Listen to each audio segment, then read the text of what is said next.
तो लोकसभा में संख्या बल के हिसाब से देश के तीसरे सबसे बड़े राजनीतिक दल समाजवादी पार्टी पर यह आरोप लंबे समय से लगता रहा है कि वो मुस्लिम वोट बैंक के लिए तुष्टीकरण की राजनीति करती है। इस बार एक साथ ऐसे तीन मामले देश के सामने आए हैं जिसमें समाजवादी पार्टी का स्टैंड उसके मुस्लिम तुष्टीकरण वाले एजेंडे को एक्सपोज करता हुआ दिखाई दे रहा है। पहला है औरंगजेब पर समाजवादी पार्टी के विधायक अबू आजमी का बयान, दूसरा है संभल में कोर्ट के ऑर्डर के बावजूद कट्टरपंथी ताकतों को भड़काने की कोशिश, और तीसरा है मुजफ्फरनगर जिस पर मुस्लिम शासकों के दौर में जो नाम रखा गया उसको बचाने की जिद समाजवादी पार्टी कर रही।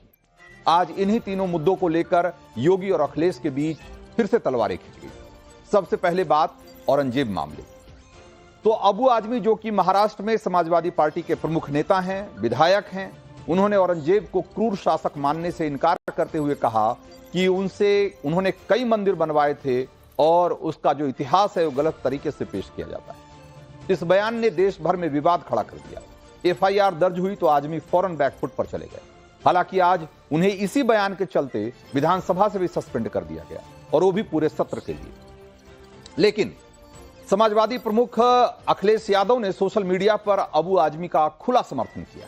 अखिलेश यादव ने लिखा है कि निलंबन का आधार यदि विचारधारा से प्रभावित होने लगेगा तो अभिव्यक्ति की स्वतंत्रता और परतंत्रता में क्या अंतर रह जाएगा।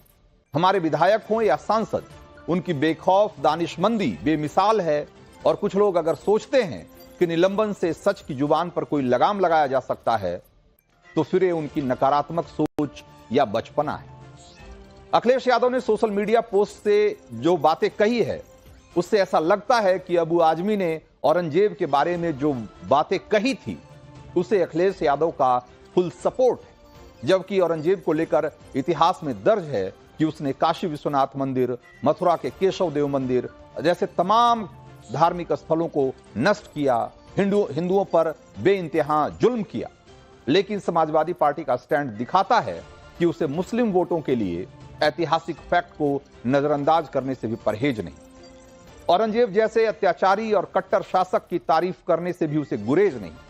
इसीलिए आज यूपी के सीएम योगी आदित्यनाथ ने औरंगजेब मामले को लेकर समाजवादी पार्टी पर अब तक का सबसे बड़ा हमला बोला है। एक बार सुनिए जरा। दुर्भाग्य है कि इन्होंने आदर्श किसको माना है, यानी औरंगजेब को। औरंगजेब को अब ये लोग अपना आदर्श मान रहे हैं।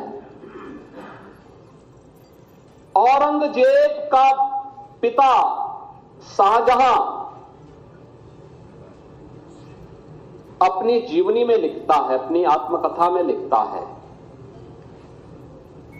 कि खुदा करे कि ऐसा कमबख्त किसी को पैदा ना हो। जो भारत को रौंदने के लिए आया था, जजिया कर लगा रहा था, भारत का इस्लामीकरण कर रहा था। कोई सभ्य मुसलमान भी अपने पुत्र का नाम औरंगजेब नहीं रखता, क्योंकि इसे मालूम है यथा नाम तथा काम। ये समाजवादी पार्टी का नेता, आपका विधायक घोषणा करो ना, उस कमबख्त को निकालो पार्टी से और उसको एक बार यूपी भेज दीजिए, बाकी उपचार हम अपने आप करवा लेंगे।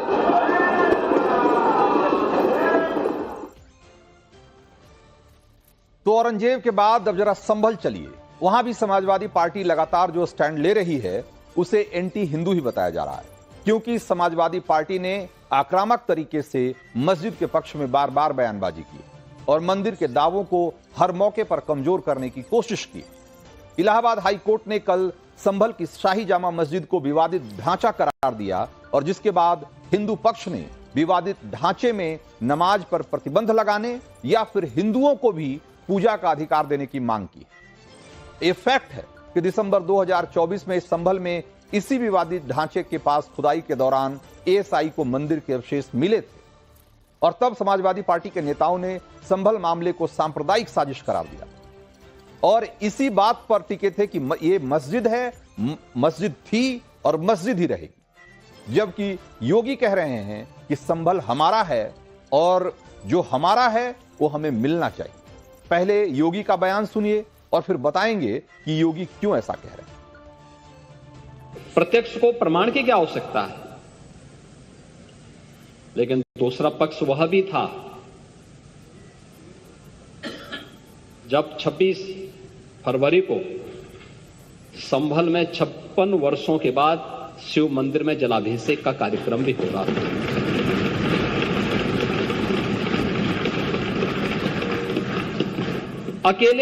अकेले संभल में 67 तीर्थ थे और 19 कूप भी थे, जिनको एक शरारत के तहत एक निश्चित समय के अंदर समाप्त कर दिया गया। हमने तो वही कहा है कि जो हमारा है वो हमें मिल जाना चाहिए। सच कड़वा होता है और उस कड़वे सच को स्वीकार करने की सामर्थ्य भी होनी चाहिए।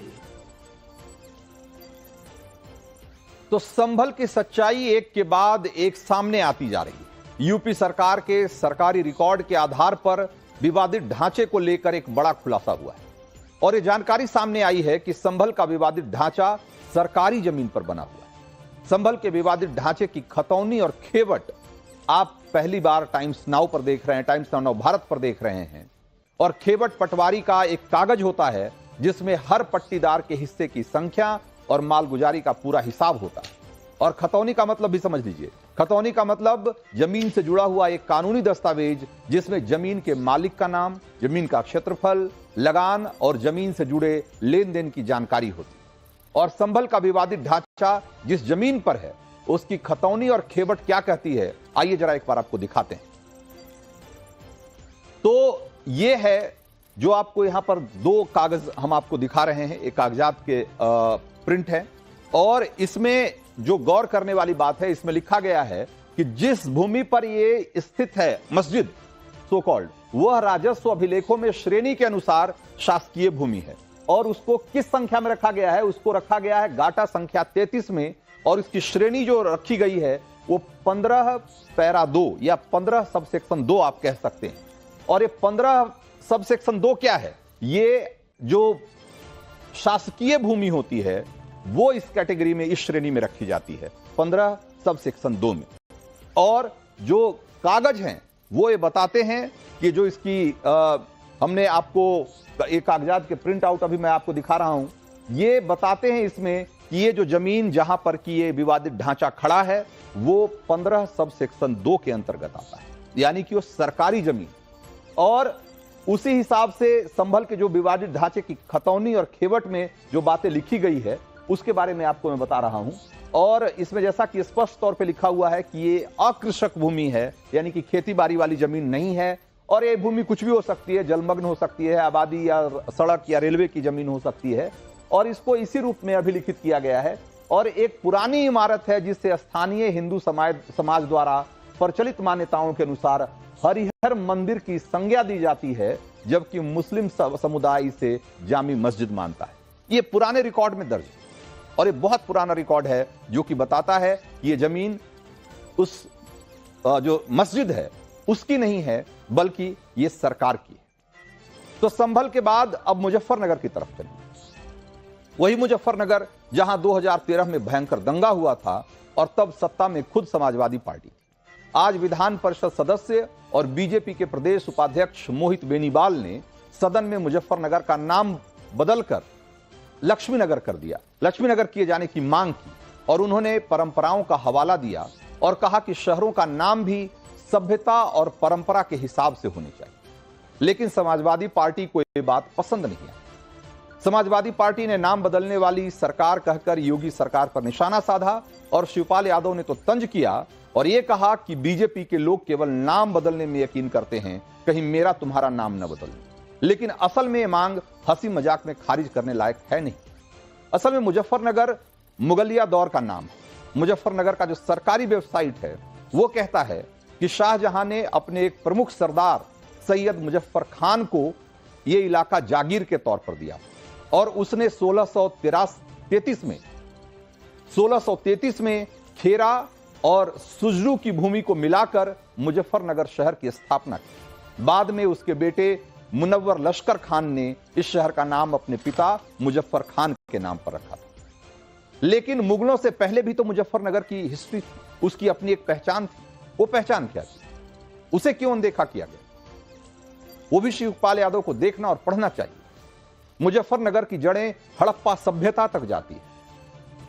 हस्तिनापुर और कुरुक्षेत्र पास में थी, यानी महाभारत काल से कनेक्शन है इसका। और उसी कालखंड में मान्यता है कि इसी जिले के शुक्रताल में राजा परीक्षित ने ऋषि सुखदेव से भागवत पुराण का ज्ञान हासिल किया। तो जो सनातन की इतनी पुरानी परंपरा से जुड़ी हुई भूमि है, अगर उसका नाम लक्ष्मीनगर रखा जा रहा है तो इसमें क्या दिक्कत है? तो मुजफ्फरनगर यूपी के विकसित भाग का एक इलाका है, गन्ना बेल्ट है, विकास है, उन्नति है। फिर वैभव की देवी लक्ष्मी के नाम पर इस इलाके का नाम क्यों नहीं हो सकता? इसका जवाब शिवपाल यादव के पास शायद न हो,